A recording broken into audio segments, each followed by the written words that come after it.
Hi everyone, and welcome back to Capitol Report. I'm with Representative Brita Saylor, and I'm Charlene Briner, your host. Representative, in the last segment we were talking about the budget and the challenges that you're going to be facing, and in many cases you're going to be actually cutting the budget. Yes. I want to ask you, because I know that when you look at an agency, whether it's the Department of Education or the Department of Natural Resources, and they get a budget cut, that's not just the end of the story, because there's a lot of challenges that come with that. Give us an example of what it means in terms of some of the areas that you work with in energy and environmental policy. I would be happy to do that because it is confusing. You know, we are making budget cuts. We made them last year. We are going to make more this year and on into the future. And sometimes I think it's a good idea to just explain to people, what does it mean when we cut areas of the state budget? Well, for one thing, it means that those agencies have to look much more carefully at how they're doing business. They will have to look at, what's their staff, where do they put staff, do they really need to have this much staff? There, many things will have to be, reduced from the agency point of view, and that's not necessarily bad.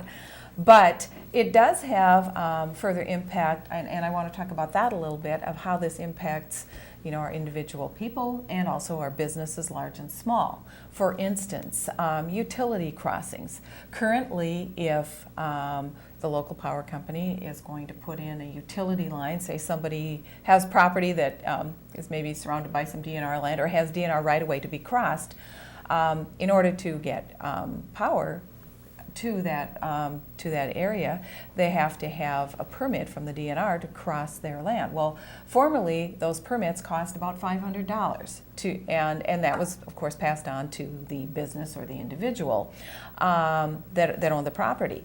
But now those costs have gone up to $2,000, $3,000, $4,000, $5,000, and I have had I've been contacted by constituents who've had this issue because it certainly sets them back significantly. So is for telecommunications, for our rural companies that are putting in broadband access, whether it be cable or fiber optic. And that is something we very much want to further. In fact, our broadband task force made that one of the bullet points, saying we want to make sure that we have broadband access throughout Minnesota, particularly in our underserved areas.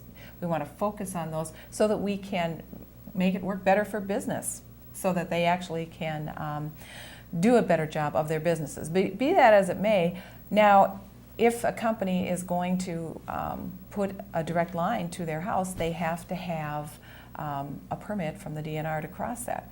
And again, that's where in this case, the utility has to pay that fee. And my concern is, will that then make the utility company decide they don't want to provide that service to someone? Or do they pass a higher cost on to onto ratepayers then? That's exactly what happens.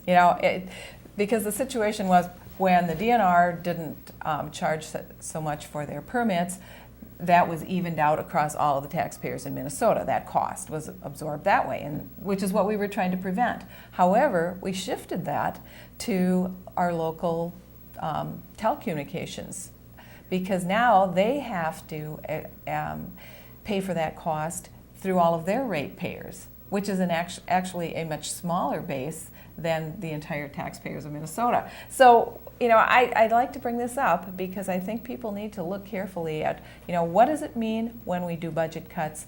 And it's more than just some of the big areas that we tend to think about. I raise this up because it can mean changes for individuals. It can mean that perhaps we would be reducing our access to high-speed broadband in areas, and that would be an unintended consequence.